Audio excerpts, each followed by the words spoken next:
Back.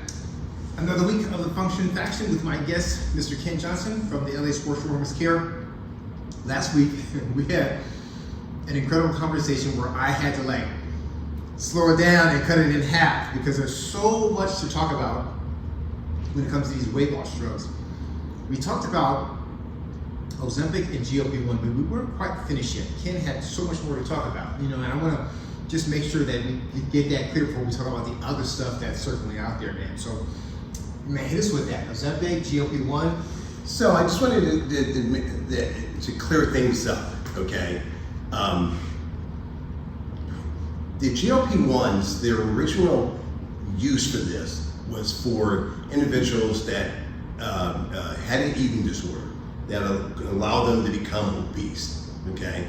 Or to become bulimic or some other stuff. But to specifically talk about obesity in the United States, 60% of the U.S. population is considered to be obese, not overweight, obese. Okay, and one of and being obese is the eating disorder. Let's call it that. It's not like, oh, okay, well I like to eat a little bit too much food, and all of a sudden because of their inactivity, they've gotten to be 150 pounds overweight. They have an eating disorder. So the GLP-1s, what it does is it slows down your digestion. So it takes longer for the food to pass through your stomach and your small intestine and your large intestine, and then obviously you go ahead and do what you have to do afterwards. So by the patient or the individual being full, and they're full to the point where they really feel like, oh my God, I can't possibly put any more food in my stomach, it forces them not to eat, and then it drives down their caloric intake. So if a person genetically or the way the body is set up at that time is supposed to only be taking in 2,500 calories and then be taking in 5,600 calories, now we force them down that way.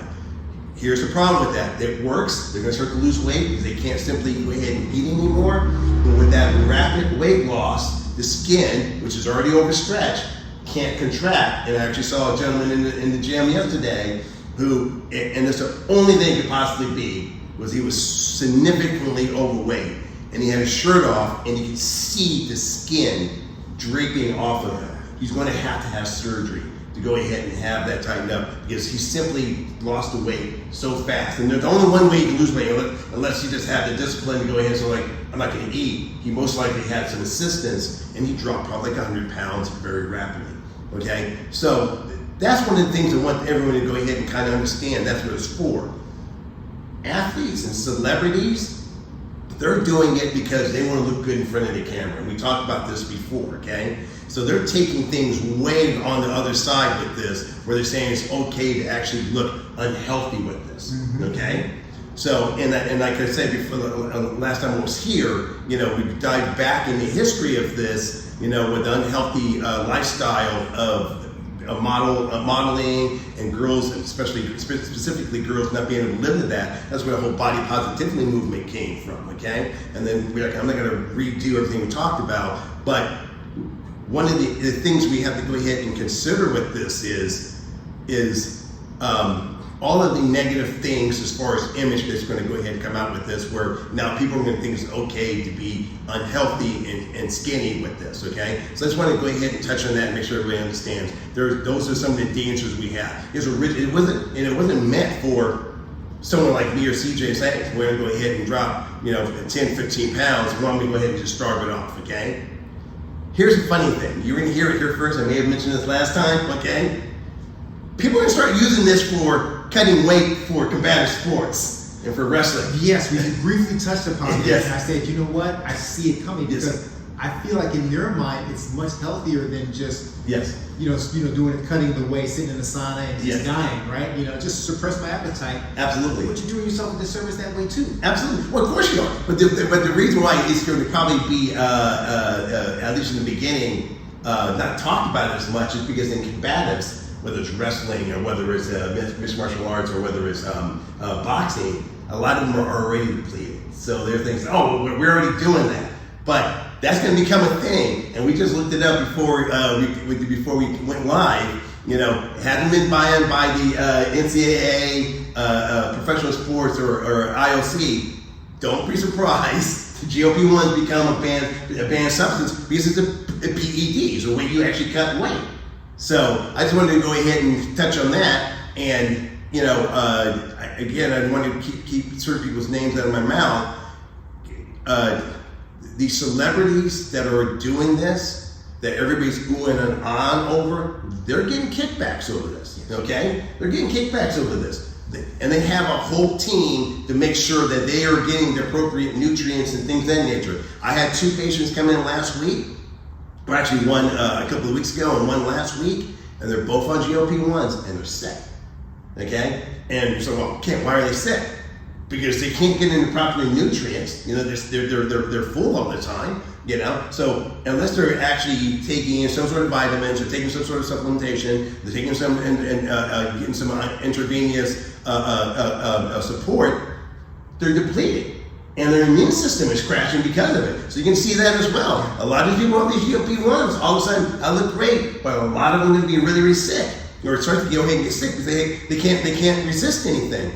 One probably dropped down from like 250, 260 pounds. She's only like 5'4", and now she's 160.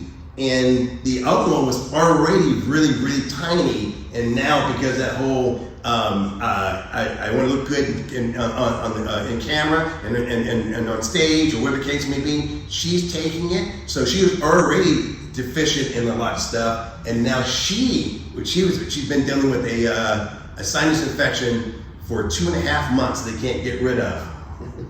And she's on multiple antibiotics trying to knock this thing down. And it's because she has nothing to fight with. Yeah, what hurts me the most, Kent, is like the real, when they supplement it with fitness training, like they'll come to a fitness trainer, right? And for a while, it was like, hey, I'm not gonna fight you guys if you're gonna take that stuff. But I'll tell a story without mentioning names. I had a client that, she paid for the full session. Here's all the money up front. As soon as I get to, and I'm gonna get to this weight. And in my mind, I was like, that was doable. And we started training. That was easy for me, right? And she told me what she was on. And mind you, she was losing weight very rapidly. She was kind of what we would call skinny fat, Right. So she was losing weight very rapidly. She was very happy with that.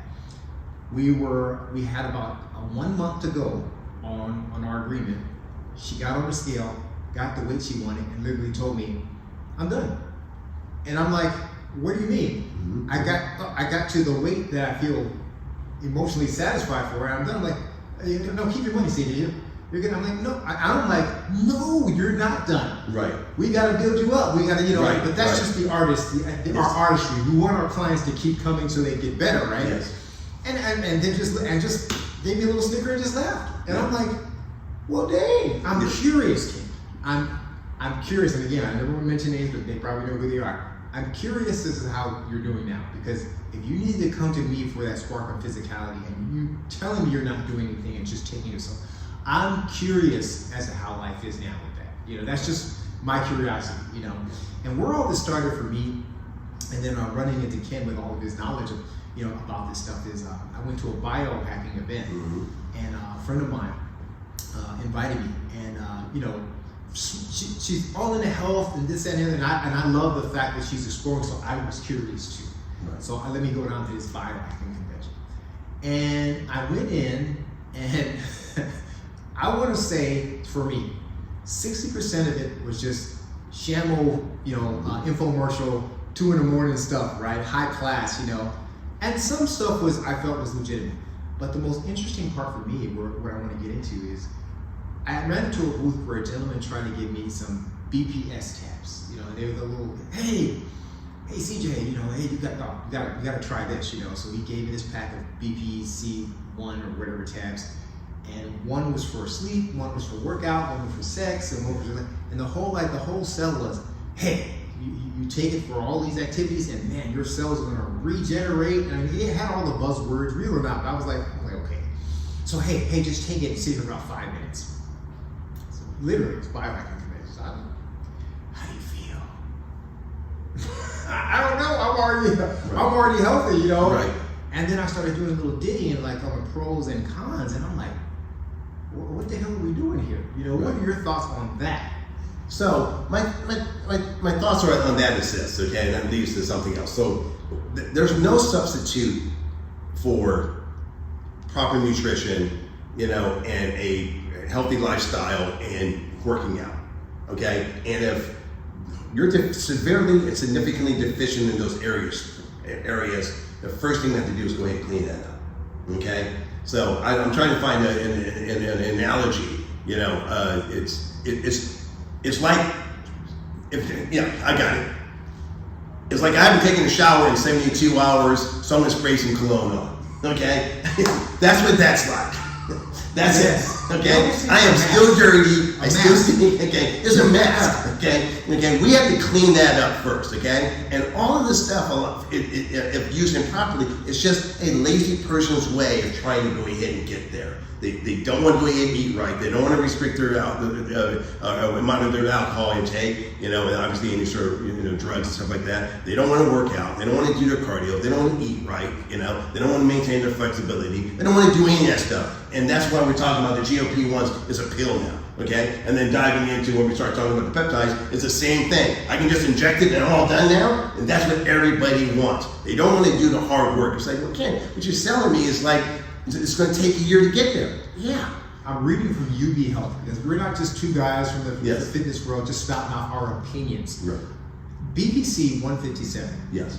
Legal status and regulatory restrictions, product purity, sterility risk, that alone, unknown drug interactions, injection-related complications, and availability of safe, evidence-based alternatives. Why would we even start taking, and the other thing we talk about, none of this FDA, a lot of the stuff we're talking about, it's not FDA approved. It's not FDA approved. Not saying the FDA, that's just been the standard, right? That's how we know something's been tested, right? Whether you agree or not. So with that said, that's problematic for me, especially a healthy guy like me trying to transition into something like that. Your thoughts on that? So absolutely. So it appears this stuff works, at least some of it. The BP 157, the TP 500, it appears that it works. One of the problems, and then the BPC 157 is for acute injury, more for ligaments and tendons. Yes. It works better when you inject it on the site. If you take it orally, it's for gut health. The 500 is for more broad tissue healing, and also it helps reduce the inflammation and increases flexibility. If you take it orally, it's too diffuse and your body won't use it the way we need to. There are some others that actually works well if you actually go ahead and take it orally, like the CJC 1295. That's for inflammation. That's potentially you can take that orally. There's a KPV that you can take orally. There's a ton of them. Okay, here's the problem I have with all that, and this is one of the horror stories. Why don't I say a horror story? Here's one of the stories I have that's of concern. Again, not mentioning names. I have a patient, it's a bodybuilder, and he has some body dysmorphia issues. When he looks in the mirror, he still thinks he's not where he should be, even though he's shredded and big. So he's been taking HGH and testosterone for a long time. He has an incredibly bad shoulder, a ridiculous shoulder. It has a big giant bone spur on it. When he comes in, it's all about managing that shoulder, and he needs surgery. And he's on the fast train to actually have the shoulder replaced. So then, and he was taking his time, he was dragging his feet, getting surgery, to get to surgery, to get these different consultations to clean this thing up so we can go as long as we can without replacing the shoulder. Tie it into the peptides. Asked him about the peptides. Turns out he had been taking the 500 and the 157 for 2 years. I was blown away. I was like, and he's still working out. And this is the point I have. When you're taking that stuff, you're injured and you're supposed to be pulling back on your workouts so that tissue can actually heal. He's not doing that, okay? This individual is not doing that, and several others is probably gonna do the same thing. He's taking it like it's an aspirin before and after his workouts so he can get through his workouts because he didn't want to stop working out. He didn't want to let his body heal, okay? And so you're masking it. So it's like taking, like if your CJ's knee was bothering him, it's like him taking, Vicodin before he goes works out, and then takes it afterwards, so he can't feel it. So it's masking it. But in this case, it's a peptide he's doing it to. It's supposed to be helping him heal, but he didn't get off of the heavy workouts long enough for it to actually do anything. And I think actually in reality, what's happened is that might explain the reason why his the arthritic conditions that he has advanced so quickly. He's actually really has gotten worse. I don't understand what we're doing here. Yeah. We're doing the therapy. You're supposed to be eating healthy. You're supposed to be doing all this other stuff, and he's not backing off. But it's because he's actually masking the pain with it, and he's actually making it worse. And we talk about, especially in training and physical, there's a time to push through pain, yes. soreness, lactic acid to tear muscle down to build up.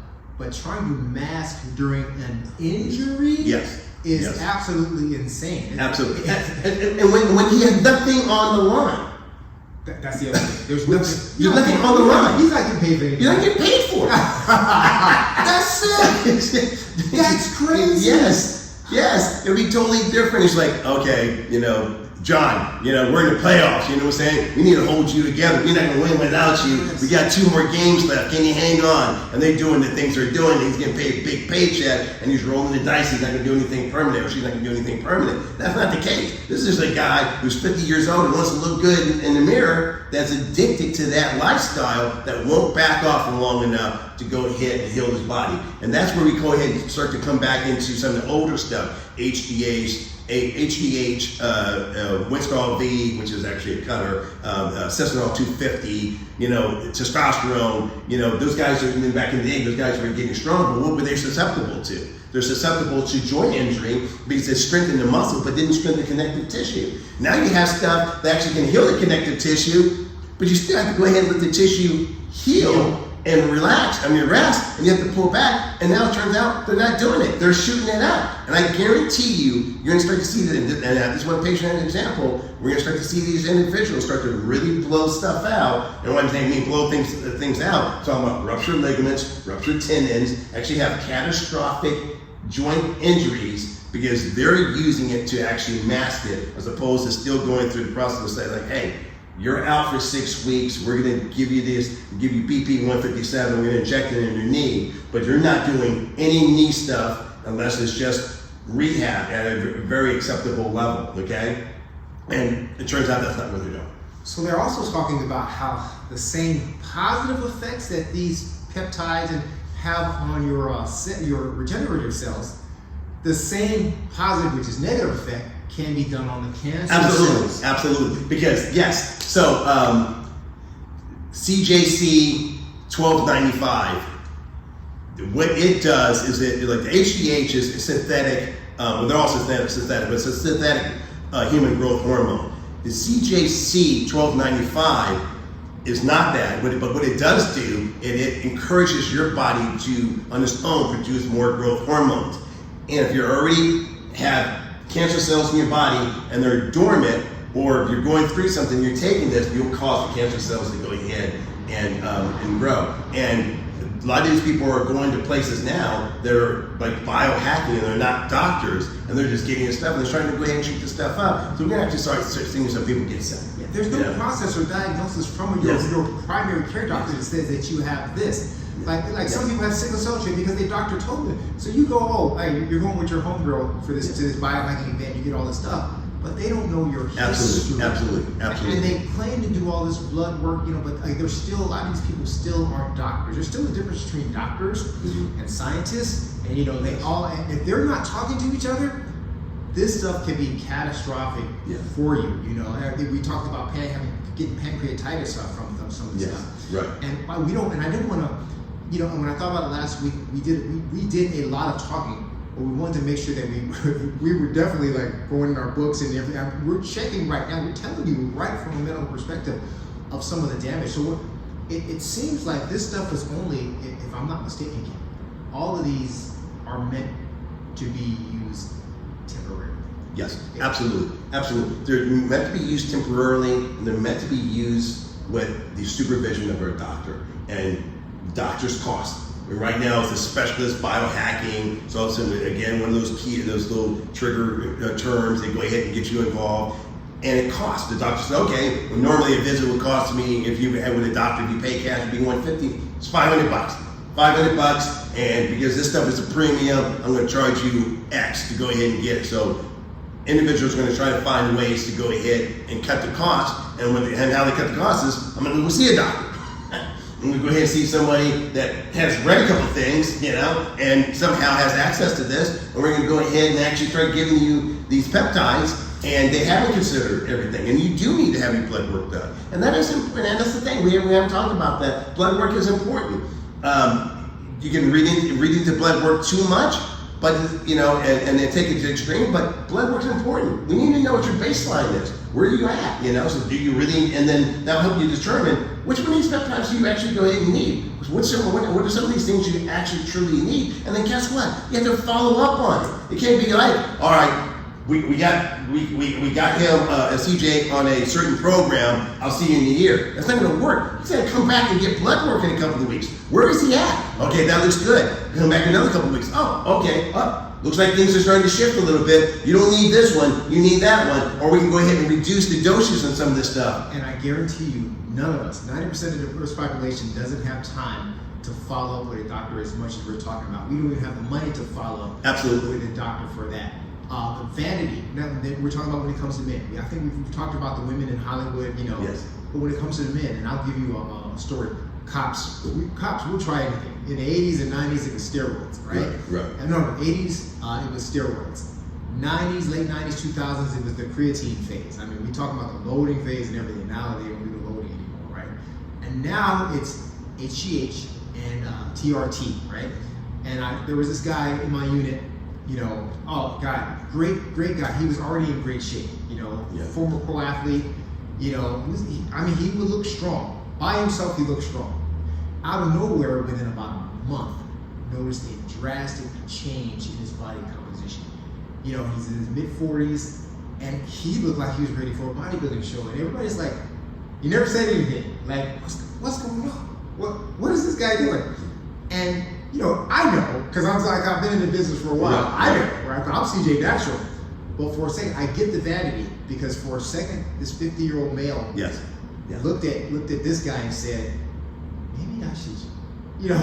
And for what? Yes. For what? Yes. I got caught up. It was no different than us looking at bodybuilding magazines in the 80s. Absolutely. Think I want to be like that guy. Yes. Absolutely. But the cost and how long he maintained that, I'm concerned about the health. And you hear so many other law enforcement officers that the doctors tell them to get off, and they won't get off because they feel good for a moment. Guys, this is no different than crack cocaine or any other. Absolutely. And the celebrities help drive that. So coming back to the guys, I remember I had a patient that worked on a couple of the reality TV shows, Real World Road Rules Challenge, and he helped design all of the different challenges and stuff like that. So he was tied in, ex-professional hockey player, and I remember talking to him about this, and I remember Sly Stallone. He was getting muscular for Rocky and stuff, but he did the movie Get Carter. Okay. I don't know if you saw that movie. I think I did. And he plays a mobster. Yeah. Brother, man was big. He was thick. I was like, what the hell? And my boy, I was just like, oh, he's taking this and this and this and this, because he was tied in. I was like, get out of here, are you serious? I was like, he's doing all that? I said, yeah, that's what he's doing. It's like all these action stars, and that was his start. This was back in like 2009 or 10 when this was happening, and now you see all these guys, and it's like they're getting shredded, and for all these action movies and the superhero movies where they got to take their shirt off and they got to flex and stuff. Now they're using CGI and stuff, but if you notice, a lot of these guys stepped away from that, and there was a reason why, because they had topped out. They couldn't stay on the stuff they were on.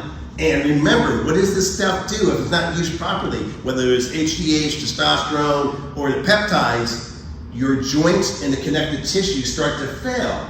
And they're starting to have problems. They had to get off of it. That's one of the reasons why, besides that, the fact that now the skinny phase with the GLP-1s has kicked in, and now they're saying like, okay, and you know who all the big guys are in the industry. All of a sudden they lost all this weight, and they're saying like, too big. The focus groups say we want you to be a little smaller, but I also believe what it is their joints simply can't handle not just the mass, but the pull, the wear and tear on it, because the stuff that they're taking isn't designed for that. You have to take potentially the peptides, but because they got to go ahead and shoot these movies and be ready for shaking hands and getting in front of the camera and getting on the red carpet, even when they're taking the 157 and the 500 and all this stuff, they're not backing off unless they're trying to have problems. You know, two of my favorite, like I said, we don't mention names, right? Two of my favorite WWE, well, one of my favorite two wrestlers that we know.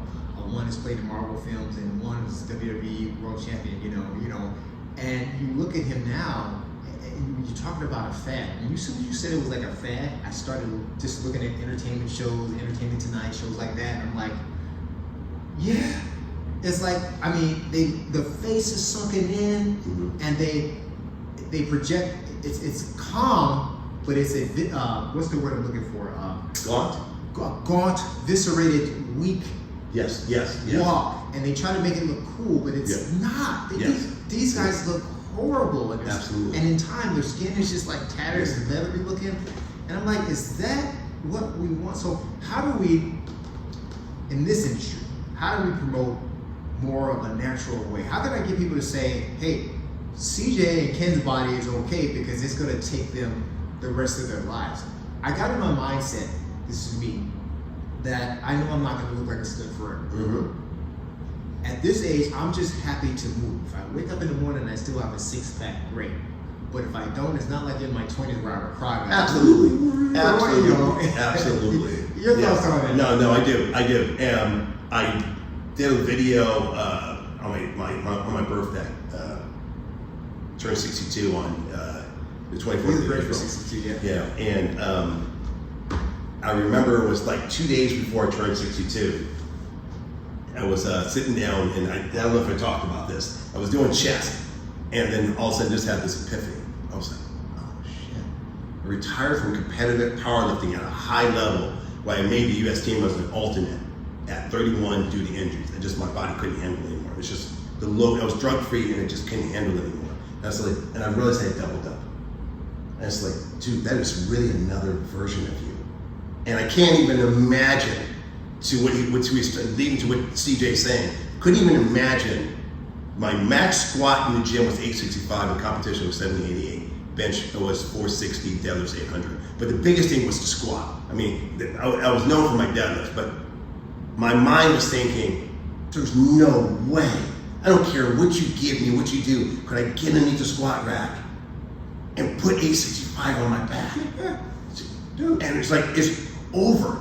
It's done. And I tell all my aging patients and athletes, when you go in the gym or you're working out doing jiu-jitsu, whatever, you gotta put your blinders on. Don't look to the left and to the right of you. Don't look behind you. There's that 25-year-old kid throwing up 4 plates because you're gonna get your butt kicked. And I'm not talking about like he's gonna outlift you. In your attempt to do it, you're gonna tear something. The difference between you're lifting appropriately for your body to stimulate and maintain muscle mass and go straight to injury. We can skip over being sore. In fact, when we were younger, we thought all of a sudden, what's the soreness? I tell people all the time, it's like, I go from, I'm okay, I'm injured. Right away. We missed everything in between. I don't get a warning. Snap, crackle, and pop. I don't get a warning. Like, okay, too much. Like, oh, I'm hurt. Yeah. And that happens. And I go to the gym, and some days it's just like, okay, there goes my neck. There's my shoulder. And I just get up, and I walk away from it. And I have my log where I log everything in, and I get up there and say, this is hurting. I don't punk out on it, but I know it's like, okay, I can't push through this. And I write hurt to this on my log, so I know why I backed off, and I go on to something else. Don't push through that stuff. And the thing about it is, what you're saying is when I look in the mirror, I make sure my head is clear, and I'm like, you're looking at a 62-year-old body. You're never going to be that dude, that made the U.S. team at 31, 30 years old, okay? And I'm sure with CJ the same thing. And I'm telling you, we're human. That's a hard pill to swallow. Yeah. Pre-2013, pre-hernia, I could throw my legs behind my bed and my head. I was bench pressing 460. You know, I was squatting a lot. I was doing like jujitsu, rapid jujitsu like crazy. There was like, I had so much strength and athleticism. Forget technique. Right. It was a beautiful thing, and I had beautiful locks on my head at the same time. You know, I look in the mirror now and I just say, I'm literally at this point now, and I think I just arrived. Thank God I can still walk. Yeah. Without doubt. Absolutely. Right? Absolutely. No, for sure. I had so many injuries, and I was just, at the end of my career, I remember when they went and did an interview with me, because they had me ranked number 1 in the country, and the small team came to set up cameras and do an interview with me. And I remember the cameraman looking at me when I hit 635 for a triple. And I was like maybe a month out from trying out for the US team, which is way lower than I should have been at that point. And I remember us locking eyes, and he knew it. So this is hurt, you know, because I should have been well into the 7s. But they didn't know was you're supposed to squat once a week and deadlift once a week, and then you bench twice, you do back, and you do leg assistance. I was deadlifting every other week, and I was squatting every other, on alternate days, weeks, because I simply couldn't do it because my body was absolutely destroyed at that point. Okay, so I was forced out of that. To your point, I just hit the wall. Prior to that, I could bully anything. I was doing, not like you're black belt in jiu-jitsu, but I was doing judo, and I was beating up on some of the black belts, not because I was better than them, because I was just so much stronger than them. You know, I was putting it on them. Now, the guys who knew what they were doing were turning me into a pretzel. And that was me, young me at blue purple belt. My strength in my mind made me think I was a black belt. Yes. But now that I'm 53 and a black belt, it's so different. And what's crazy is when I run into those studs, and you have your good and bad days, but let's talk about a good day when technique is just working and I'm not breaking a sweat, and I can still turn up the strength when I want to in increments, right? Yes. That's a whole different mindset. I remember those days. I call it the blue belt, purple belt, super strong stage where I was just shocking the hell out of MMA fighters would come in at the academy and I'd wrestle with them. They'd be like, oh, No, seriously. And that was a good feeling, right? But I'm not. I really come to this conclusion literally this year. I'm not that anymore. Right. And so why am I trying to inject myself or consider, I haven't, but consider even doing stuff like that when it's going to do me damage within the next 5 years? No, absolutely. So if I want to be at 70, still walking healthy, not even thinking about jiu-jitsu, right? Just I like talking about it, but I want to be able to walk. I don't want to be bent out, gastrointestinal problems. That's my logic. So we don't want to come across as we're judging. When we feel like if you're going to do that stuff and you're going to work with us, I feel like we do have to educate you at least so you can make an informative decision. I think the only thing that works is, like we talked about before we close out, good communication with your doctor. Not just one appointment and go. Continue communication if you're going to do stuff like this. We give you a pass if you're morbidly obese. We understand that that's a hard thing to come back from. Right. We get it, right? But when it comes to if you're just 10 to 15 pounds overweight, or even just 30 pounds overweight, Absolutely.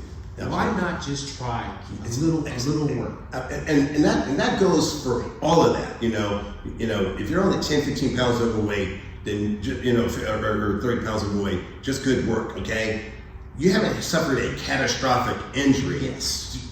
You don't need to get on some of this stuff. If you haven't tried resting, you haven't tried therapy first. No, seriously. I had a young man who, real quick. How I found out about the BPC 157 is he was a runner, he's in the middle of the season, he suffered a stress fracture in his femur, and they're trying to figure out a way to go ahead and keep him going, and that's how I found out about it, and that really worked for him. Now, he still obviously could not run in that stress reaction. That is how you're supposed to be doing it. But if you ever pulled your calf or something like that, and then all of a sudden now they're talking about giving you a peptide so you can go ahead and have a gentleman come in and it's like, well, can't, he's like almost 50 years old, same thing, I go to CrossFit, I'm first in my class. I was like, in the class? I was like, how many people are in the class? Oh, it's like 5 to 10 of us. I was like, that's what this is about? You want to be the first person in your class? That's why you won't let your calf heal? That's why you want to go ahead and take this stuff? And that didn't make any sense. Yeah. No, and that's funny. You're not even getting paid. You're paying them. Yes. You know what I'm saying? Right. You're paying them. Right. You're not even getting paid for your little mental championship victory. Right. This is ridiculous. Listen, here's how I look at it. For health, especially in midlife, you don't need as much to stay in shape. Absolutely. But you can supplement it. If you want to feel like a king, go sharpen your skills in a jiu-jitsu or martial arts school so you have the ability to protect yourself with the health that you have, right? Yes. And then third, eat right so your body works for you. And fourth is, you lit me up when you just said that, sleep. When I retired, I've had so many consecutive nights of 8 hours of sleep. Sometimes I wake up with no joint pain because I've given my body a chance for that plaque to alleviate in my brain with REM sleep. So I wake with no pain. And I know the difference when I don't sleep. My joints are lit up. And when your joints are lit up, you overcompensate, you get injured, then I got a CAT can fix me up. You know, it's just ridiculous. I want you guys to appreciate those every 10-year stages in life as you're aging and growing, that those are phases too. At 60, I don't want to see you out there trying to fight some young punk in the street. Yes, absolutely. You should be like giving them wisdom with your gray hair. Oh, no, for sure. Oh, for sure. I tell people all the time. I'm too old to be rolling around in gravel. Too old, you know. But if you touch me, yes, we're handling it. But we're about to find out. You know, no, for sure. We do it. We train for at our age. We train for a moment. Yes. We don't train to look for a fight every day, right? So we need to start changing our philosophies on what beauty looks like, what masculinity looks like, because what Hollywood and TV and these movies are projecting, it's all inspiring, but understand, you don't understand how unhealthy these people have to be to produce this kind of product. It's just not real. Absolutely, and the thing about it is we don't have the resources anyway. Because for some of them, you know, if you're talking about the ones that are staying within the policy limits of their sport as far as what they can do, they have this entire staff that's working with them, you know, doing all the blood work. They eat this, do that. They just show up and they put a plate of food in front of them, and it's already been